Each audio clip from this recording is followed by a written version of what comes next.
It starts with American Indians before the arrival of the European explorers and travels to our modern notions of superfoods and the dilemmas of genetic modification. Every food tells a story of its origins, of migrations, of technological change, and or cultural development. History is change over time, and food provides an intriguing window through which we can examine the sometimes slow, sometimes dramatically fast, but definitely inexorable changes to how we lived and how we ate. When you go to a foreign country, you visit museums, you take in the cityscapes, maybe some markets, you might visit a cathedral. All of these are ways to learn about the culture. And you try the food, naturally, as a way of learning. Well, the past is another country with flavors and stories of its own. So the American Plate can take you there. Tonight I'm going to lead you on a quick tour, first stopping in the colonial period, then introducing some fun information about adult beverages. It looked like there were a few of you enjoying that over there. That would be in early America. Then we'll look at ice cream in the 19th century, and then I'm going to fly over the 20th century for a very modern story that ends with chili con carne. So many people have asked me what inspired me to write this book. My field, my doctorate is in legal history, but I've always been interested in the history of food. My first job was at a place called Plymouth Plantation. And here is a slide of where I first learned about food history and heritage foodways.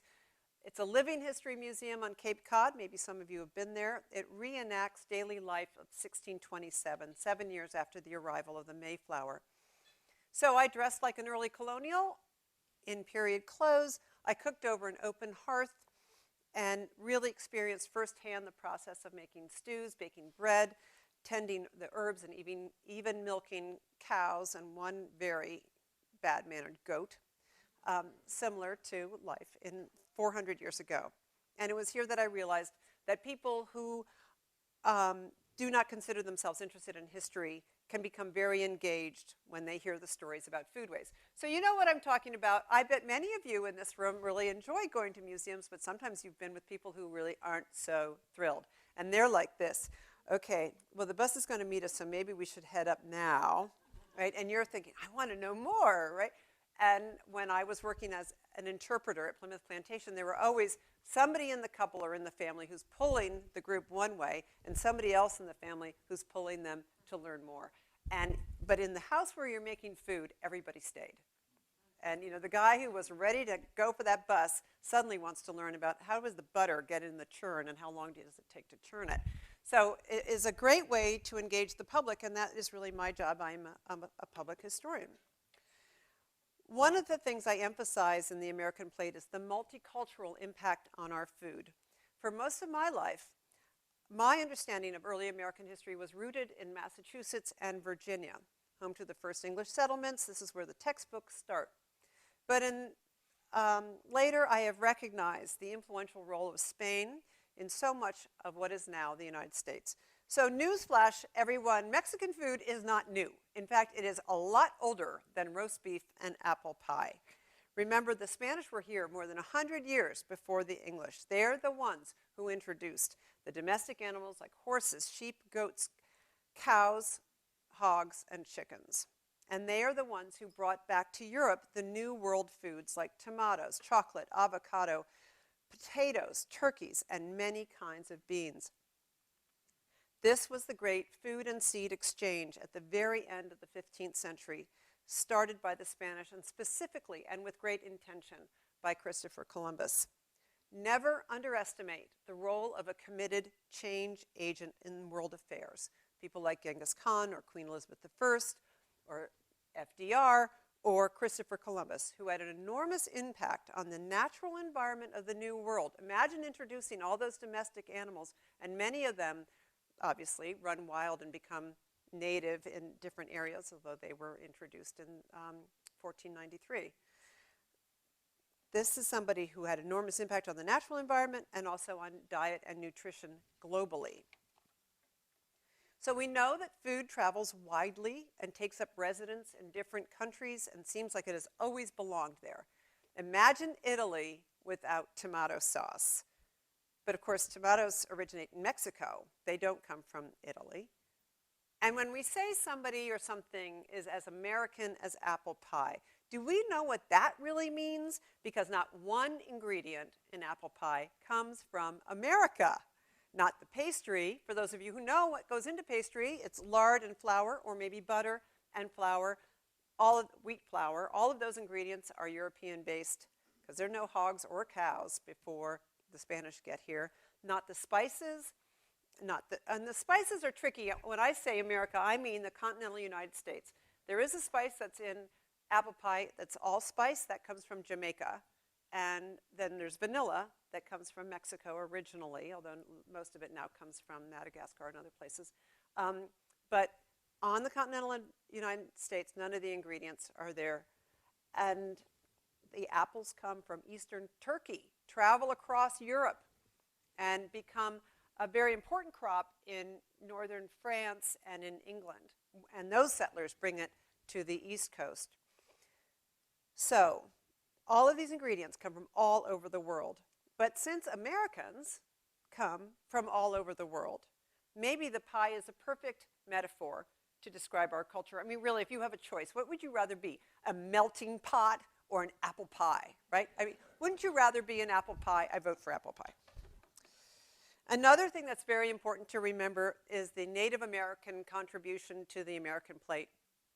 I was sitting next to this very nice lady, Judith, from Minnesota, who said, oh, wild rice? Wild rice? Of course, wild rice is one of our great native products, right? And corn is perhaps the most important crop that comes out of the New World. It's a particularly outstanding example, cultivated by the indigenous people in Mexico since around 7,000 BC. And from there, maize spreads north to what today we would call the Canadian border, all the way down to the tip of Chile. Settlers arrived, Spanish first, later the English, or here in the New York area, the Dutch. And the most immediate dietary change that takes place is the adoption of maize on a daily basis. Not that the colonists fell instantly in love with what we call corn. They didn't like it at first. But the Indians' generosity in sharing their corn meant the difference between life or death in many settlements. Corn is a lot easier to grow than wheat, or at least it all takes hard work, but corn is more flexible than wheat. And the indigenous tribes taught the Europeans how to cultivate maize, beans, and squash together using what anthropologists today call milpa agriculture, and what the tribes called, with much more grace and reverence, the Three Sisters. So you may remember this from your kids' 5th grade history class when you were helping build the Indian village. I know personally I will never forget it, although I think my kids might be a little rusty on it.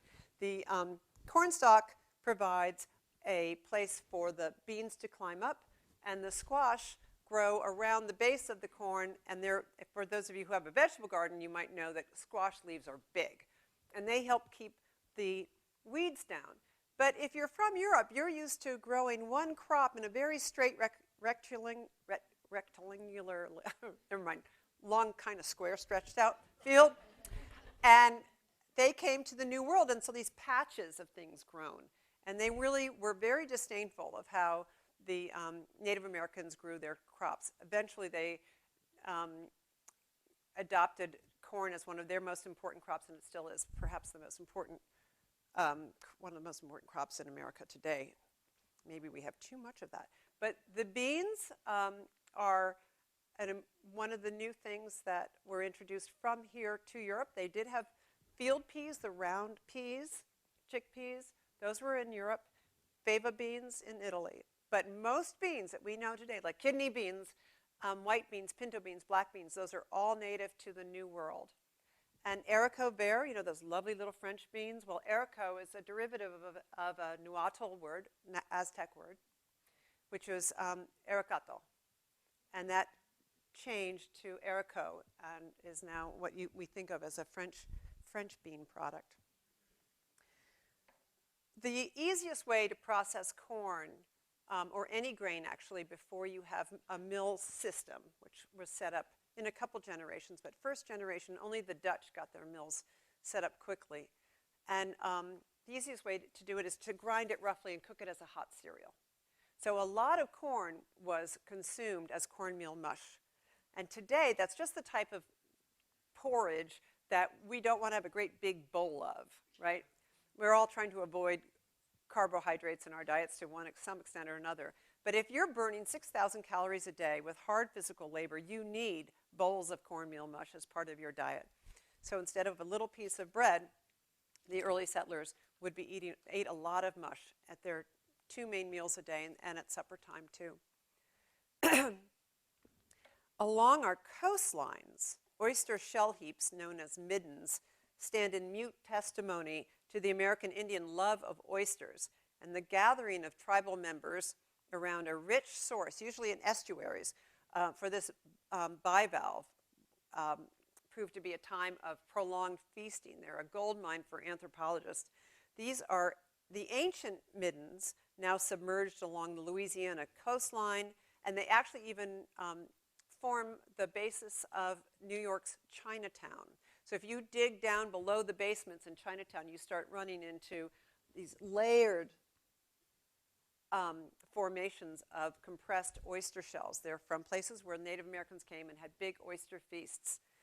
It is something that really struck the early European explorers because the oysters, of course they had oysters along the European coastline as well, but in America they could get oysters that were, they said 3 feet across, sometimes 4 feet across, but let's be real. Let's just say a foot across, dinner plate size. We know they had that, and it really was a type of food that was easily harvested, it was nutritious, and it was a healthy indulgence in the letters that began with R, because of course they don't have refrigeration, and it's very important to keep your consumption of oysters in the cold months. In the first generations of European settlement along the East Coast, oysters, like lobster, provided a high-protein, very cheap food source that you could just gather very easily. It was America's first fast food, consumed by all classes, and unlike much of the fast food available today, it made a very well-balanced meal or snack. There have been wonderful books about the history of oysters, and one of them I would recommend is Mark Kurlansky's book on the big oyster. This is a map of New Netherland. The Dutch claimed a large swath of land in the mid-Atlantic, but settled primarily along the Hudson and in the explorations of 1609. They established a fur trading post in Albany, and then they chartered New Amsterdam about a decade later. The little village of New Amsterdam initially would serve as a trading post, particularly for the export of furs. Remember, this is 1600s. Fur was not just totally chic. They were the warmest item of clothing you could possibly own, which is very important. During this, they were experiencing a prolonged climate fluctuation known today as the Little Ice Age, and it was quite a bit colder then. This is a Dutch painting, Gerard de Burch. It's from the same era as the time of the founding of New Amsterdam. Note the mother wearing a fur jacket. This is an interior of probably a wealthy merchant's house. It says mother combing child's hair. I would say she's looking for lice. However, that didn't hold up as a painting name, right? Mother looking for lice in child's hair. But the reason why I include it is because you can see the fur coat that she's wearing inside. It gives you a sense not only of her wealth, she's showing her prosperity, but she's also showing you how cold it was indoors. And I think that actually it's beaver fur that she is wearing, probably from the New World. I have to include this because the beaver trade was very important in American history. Some very hardy souls, French, British, some Native Americans as well, and in another generation would be men of mixed ancestry, traveled into the New World wilderness as fur traders and trappers. If you were hardworking and lucky, you might make a tidy fortune in an era when raising capital often involved physical risk. So think about it today. If you go to Wall Street, it can be a crazy crapshoot, right? I mean, there's a risk involved. It's sort of like gambling in some cases, but you're not risking your body. And in a lot of times in the 17th century, that's exactly what was expected of you.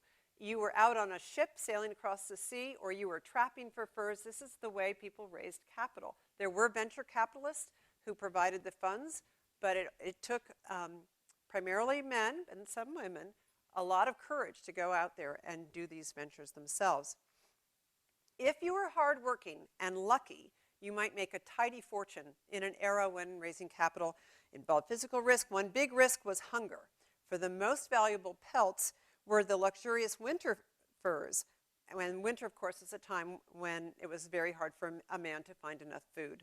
And that's why beaver were doubly valuable. Not only was their fur among the most fashionable, and therefore the most expensive, but their rough, scaly tail, you can see from the picture, see how it looks like a fish? It has scales on it? That was considered a delicacy, a gourmet delicacy. American Indians and fur trappers relished its singular fattiness, particularly during the hungry moons of February and March. You will find a recipe for this in my book. And so don't worry. Although personally, I hope you never need to use that, right? But the fattiness was something that they really wanted to have. They needed that at that time. In the settled areas, however, the Dutch quickly introduced their favorite foods from their homeland. This included sweet biscuits, or what the Dutch call cookies. And thanks to the Dutch influence, the U.S. would become the only English-speaking nation to call their sweet biscuits cookies. So think about it. If you go to India, if you go to Kenya, if you go to Great Britain, if you go to Hong Kong or Canada, they call biscuits. And in America, we call them cookies, and that's thanks to the Dutch. They also brought waffle presses from the Netherlands. The cookie press is actually a real a truly antique cookie press from the 17th century. This is a reproduction, but it still is very similar to the ones they used. Waffles could be served with savory foods like chicken, or with a sweet sauce like a spiced strawberries with heavy cream, which was enormously popular, and you can understand why when you hear that. But remember that the Dutch at this point, in the mid-1600s, had cornered the spice trade. So even middle-class merchant wives in New Netherland could afford to add cloves, cinnamon, and nutmeg to their homemade baked goods. And those were very valuable spices for the other European countries. Now, we're going to take a quick look at some alcoholic beverages. So the question I know you all want to know, to have answered, is just how much did early American settlers drink? And the answer is a whole lot. A whole lot. The Native Americans actually did not drink strong alcoholic beverages. It was not part of their culture, and they did not have the technology to distill spirits. But the English settlers made up for that. They came from a tavern culture where beer accompanied most meals for young and old and in between, and they did like their spirits. The Spaniards enjoyed beer, but were primarily wine drinkers, and the friars were quick to plant productive vineyards at their missions in Texas, and then but really up the mission of California. Some of the first things that were planted were the vineyards. The Pilgrim Fathers on Cape Cod complained immediately about the lack of beer upon their arrival. They wrote home, "No beer." It was hard to brew beer in America, in early America actually, because of a wild yeast that is still in our air, this wild yeast can spoil a skilled alewife's batch, no matter how much training she has had. And then we have very hot summers, which was different from Northern Europe at the time. Those hot summers could sour batches of beer. So there they were, bereft of their beer, and turned to something that was also very popular in Britain, cider and hard cider, and a pear cider they called perry. Up and down the eastern seaboard, it was easier and took less time, and it was more predictable than beer to produce those alcoholic drinks. The first orchards for most of the colonial period were for cider and cooking apples, not for the apples that we eat out of hand today. They were quite hard. They weren't as sweet, but when they pressed, they could produce a wonderful hard cider. Americans also drank hard liquor. And how much of that did they drink? Well, there we have a statistic, almost double per capita of what we drink today. So if you think about how drunk people get now, multiply that by 2, and that's where you're looking at. It's a lot. One of the most popular distilled spirits by 1700 in America was rum. In 1775, so just at the dawn of the Revolution, Americans drank about 4 gallons of rum a head. This year, and that includes children, so that means adults were drinking a lot more, because kids were really supposed to just stick to the hard cider.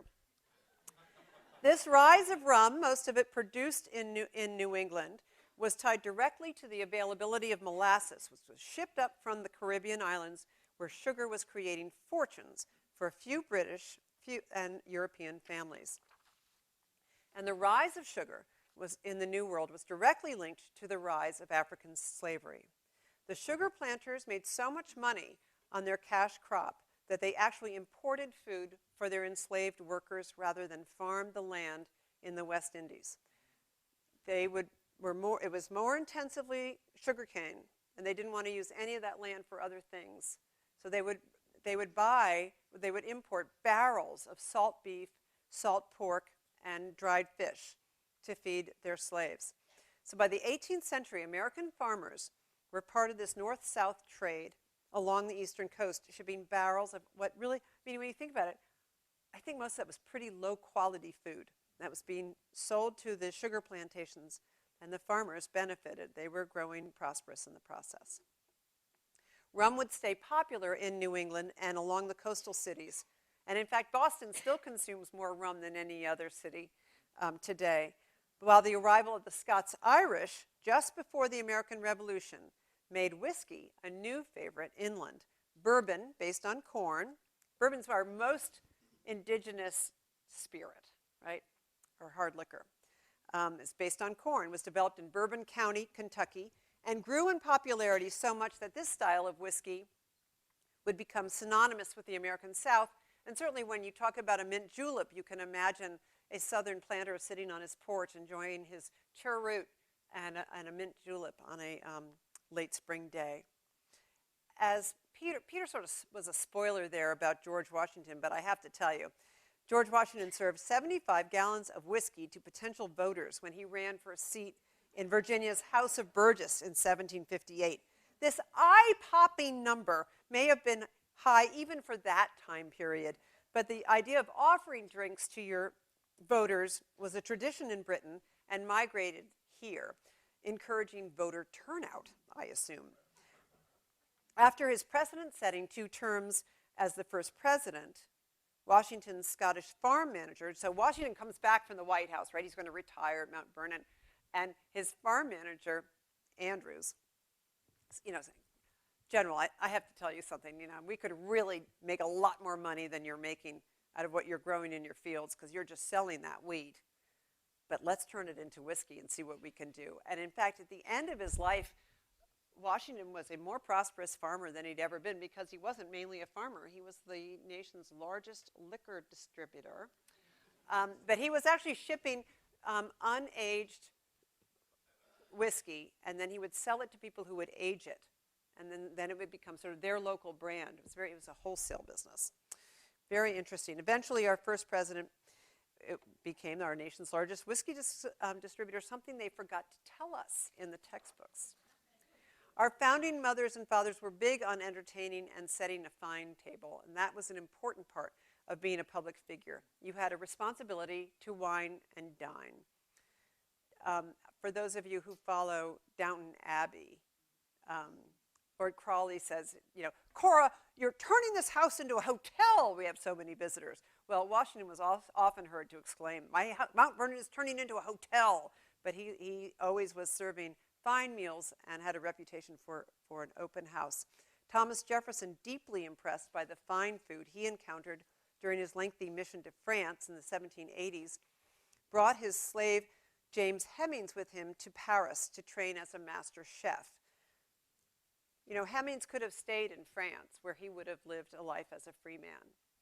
But Jefferson said, I will pay for you to be trained, come home with me to Virginia, train somebody else, and then I'll let you free. And in fact, Hemmings had to train quite a few people before Jefferson set him free, but he was eventually a free chef after he had done enough training in Jefferson's point of view and taught other cooks the fine culinary arts. At Monticello, this is Monticello's dining room they've done a paint analysis for those of you who haven't been there recently, and you see that very bright yellow. And think about the fact that often dinner will be held in the evening, so you don't get the bright sunlight coming in, and it's lit by candles. And it's actually, I've been there for dinner, I've had the good fortune to do that, and it's a really lovely room in the evening. Monticello, Jefferson designed an enormous terrace garden that was truly revolutionary, dedicated to raising not only vegetables with which Americans were familiar, but new ones too, like eggplant from the Middle East. Eggplant had been a decorative fruit, was something you put in a bowl on your front hall table. And Jefferson said, no, you can eat this. He popularized tomatoes. He grew sesame plants for sesame oil that he liked on his fresh mixed green salad. He also was an early advocate for what? Of course, kale, right? So count on Jefferson. He was always ahead of his time. He was a true example of what one scholar has labeled founding foodies. At the White House,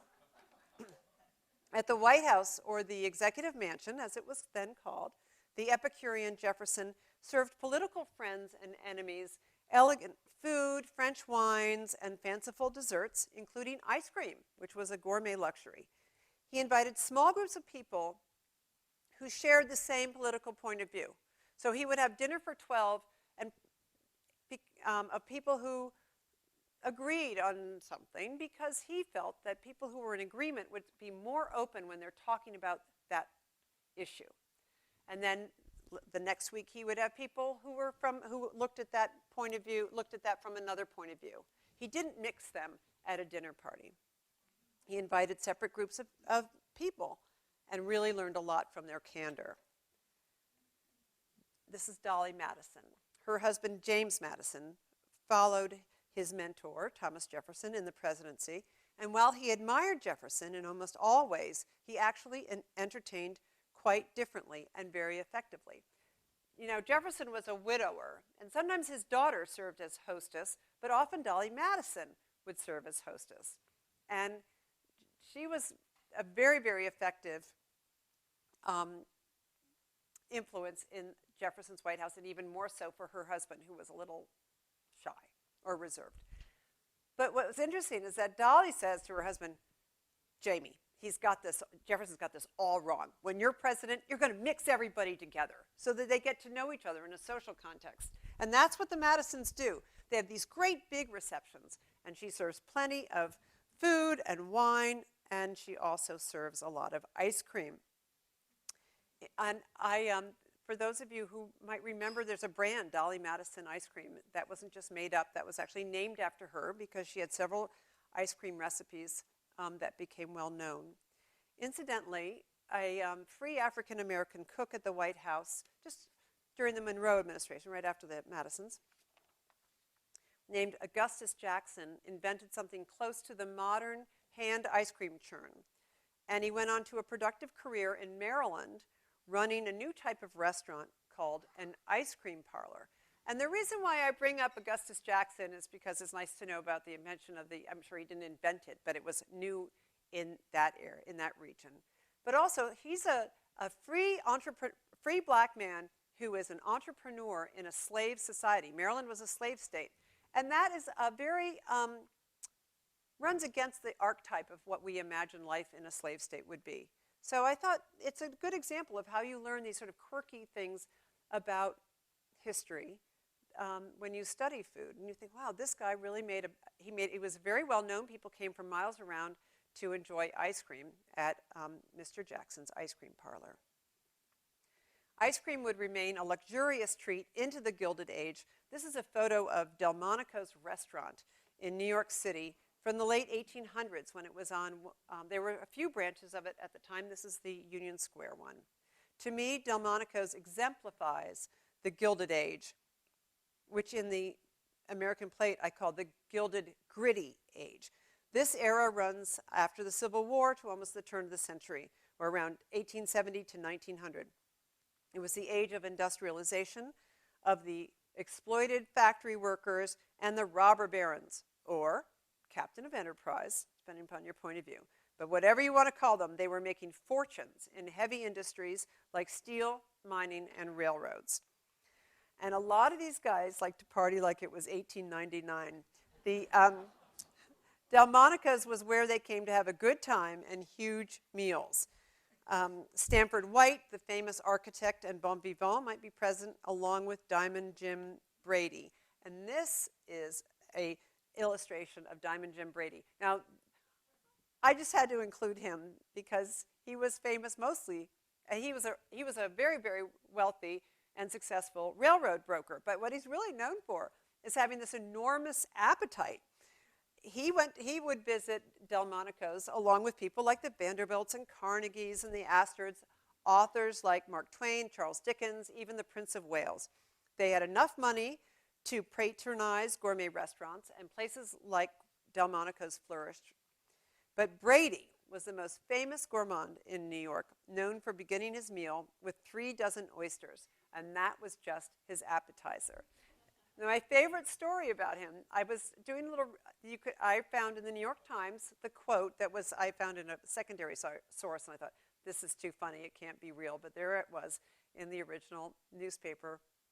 About a year after Brady died, the manager at Sherry Netherland said, "When he left us, I lost my 25 best customers."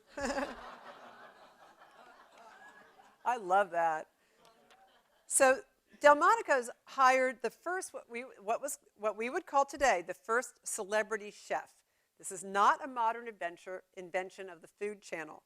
This guy's name was Charles Ranhofer, and Ranhofer went on to invent many dishes that are still famous today, like Eggs Benedict and Lobster Newburg. He, excuse me, I got too excited about Diamond Jim. He modified a Parisian dessert known as the omelette Norvège, or Norwegian omelette, and rechristened it Baked Alaska. Not only was this guy a great chef, this guy was a brilliant marketer. For the United States Secretary of State, William Seward, had just purchased millions of acres from a bankrupt Russia, and in a controversial move acquired what critics denounced as a frozen wasteland, or Seward's Folly. So an elegant frozen dessert enrobed in white meringue benefited from the visibility of the public debate by being called Baked Alaska.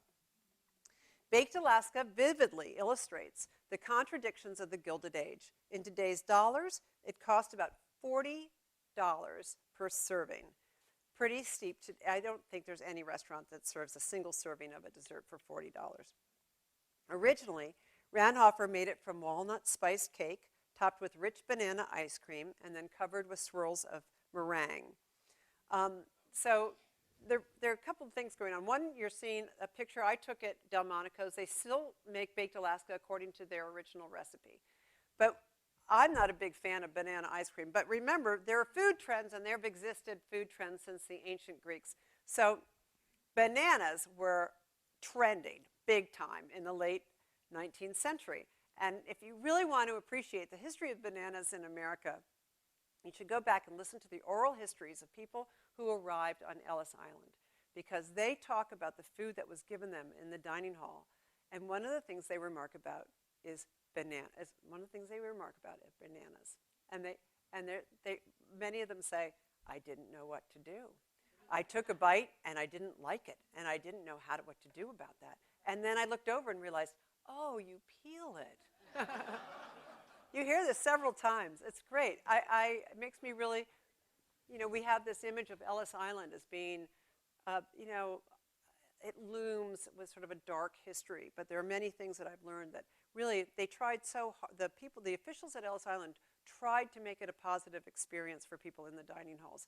And they fed them well, and they gave them ice cream, and they gave them bananas, and they said, "Welcome to America." And for many people, this was,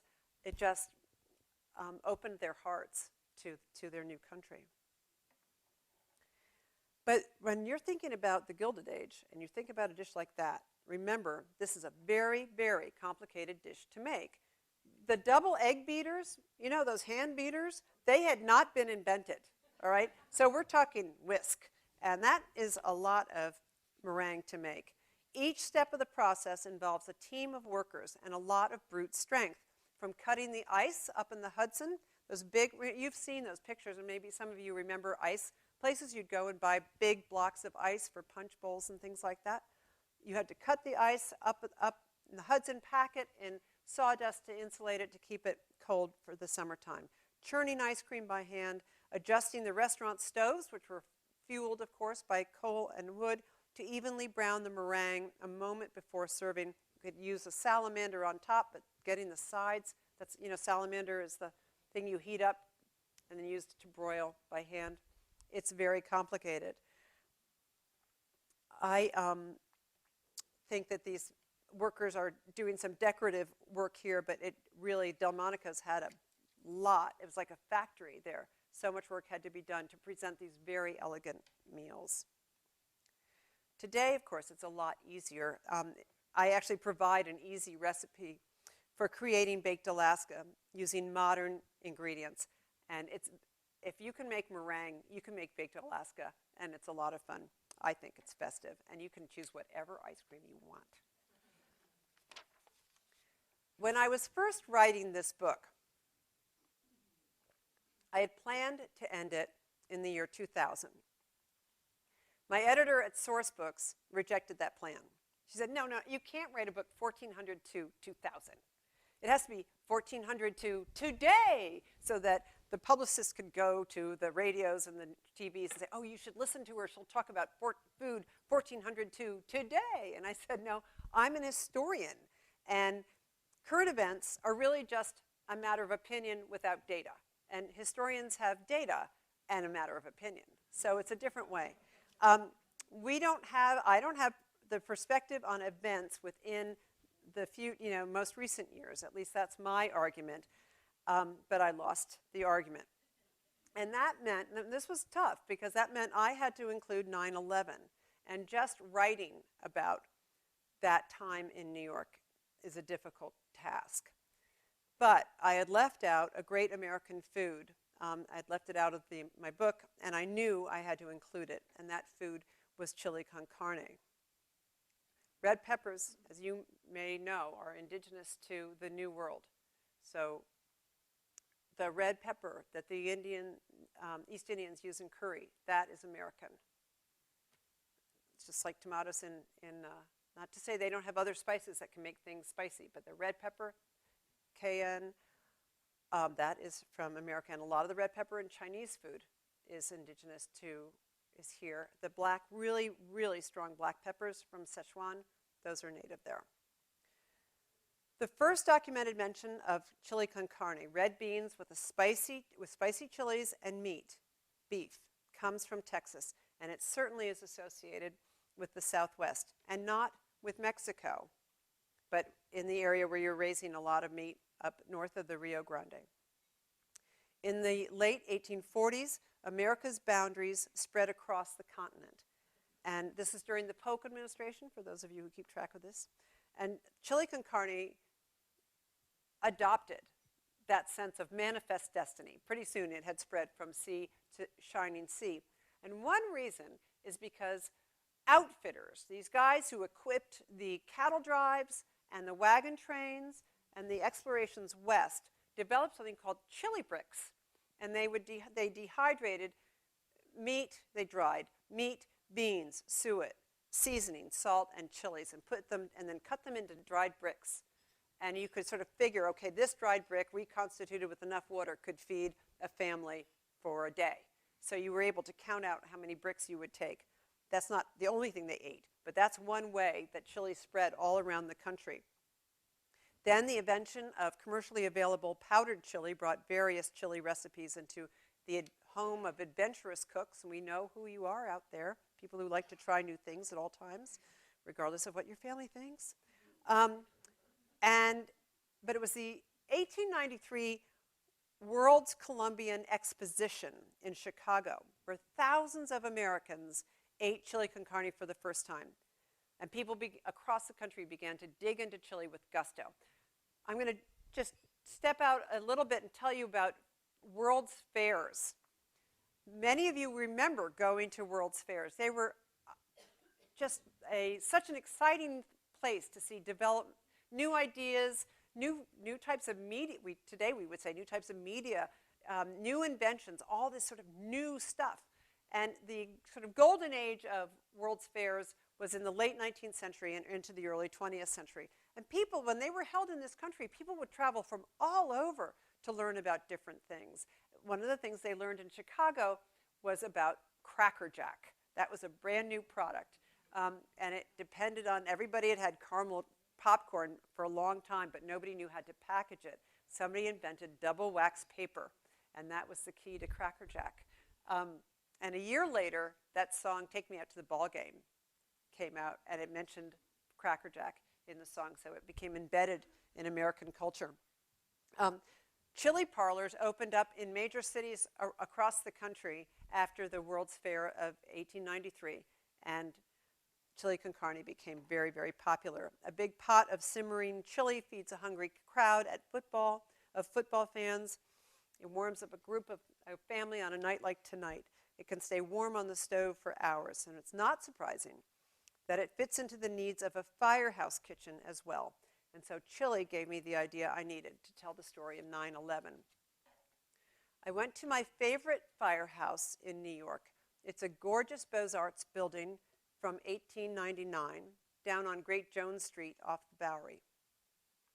When my kids were fresh out of college, they used to live nearby, and I've always loved architecture, and we would walk around and look at fun, interesting buildings.